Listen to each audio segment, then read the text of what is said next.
আজ সাড়ম্বরে পালিত হলো centre of Indian trade unions CITU এর ৫৭তম প্রতিষ্ঠা দিবস। শনিবার সকাল ১১টায় সিআইটিইউ এর সাবরুম বিভাগীয় কার্যালয়ের সামনে এই উপলক্ষে একটি বিশেষ কর্মসূচির আয়োজন করা হয়।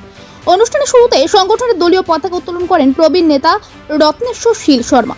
এরপর উপস্থিত নেতৃবৃন্দ শহীদ বেদিতে মাল্যদান করে শ্রদ্ধা নিবেদন করেন। প্রয়াত শহীদদের স্মরণে সভায় ১ মিনিট নীরবতা পালন করা হয়। মূল অনুষ্ঠানের শুরুতে স্বাগত বক্তব্য রাখেন সিআইটিইউ সাবরুম বিভাগীয় কমিটির সম্পাদক দীপক দে। আজকের এই গুরুত্বপূর্ণ সভায় রাজ্য ও মহকুমা স্তরের শীর্ষ নেতৃত্ব উপস্থিত ছিলেন। তাদের মধ্যে অন্যতম ছিলেন ত্রিপুরা রাজ্য সিআইটিইউ সম্পাদক মণ্ডলীর ২ সদস্য তাপস দত্ত এবং সাধন বসু। এদিনের কর্মসূচিতে সংগঠনের কয়েকজন প্রবীণ নেতাকে তাদের দীর্ঘকালীন অবদানের জন্য বিশেষ সংবর্ধনা দেওয়া হয়।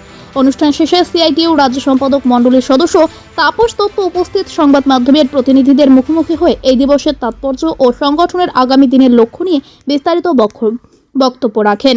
Bureau report, Sabroom express.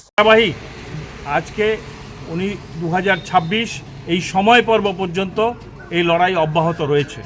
আমরা দেখছি যখন আমাদের দেশ এবং পৃথিবী জোড়া শ্রমজীবী মানুষের অধিকারকে মেনে নেওয়া হচ্ছিল, কিছু কিছু অধিকার শ্রমিকরা পাচ্ছিলেন, ঠিক সেই সময় আমরা লক্ষ্য করছি যে আমাদের দেশে শ্রমিকদের সমস্ত অধিকার, তাদেরকে ইউনিয়ন করার অধিকার, তাদের বিভিন্নভাবে গণতান্ত্রিক আন্দোলন করার অধিকার এবং সর্বোপরি ধর্মঘট, যা শ্রমিকদের কাছে সর্বোচ্চ লড়াইয়ের অধিকার, সেই অধিকার কেড়ে নেওয়ার জন্য আজকে শ্রম কোডের নাম দিয়ে আমাদের শ্রমিকদের উপর একতরফা নিষ্পেষণ চালানো হচ্ছে।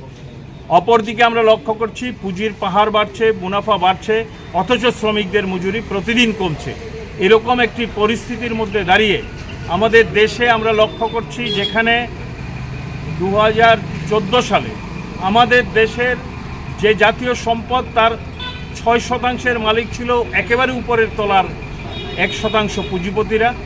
আজকে আমরা লক্ষ্য করছি উপরতলার 1% মানুষ, তারা ওই 6% থেকে তাদের পুঁজির, তার সম্পদের বহর 23% উত্তীর্ণ করেছে। কিন্তু আমাদের দেশের শ্রমজীবী মানুষের মজুরি কমছে, অধিকার কমছে, এবং তারা যখন লড়াই করছেন সেই লড়াইতে তাদের উপর আক্রমণ, তাদের জেল, জরিমানা এসব হচ্ছে।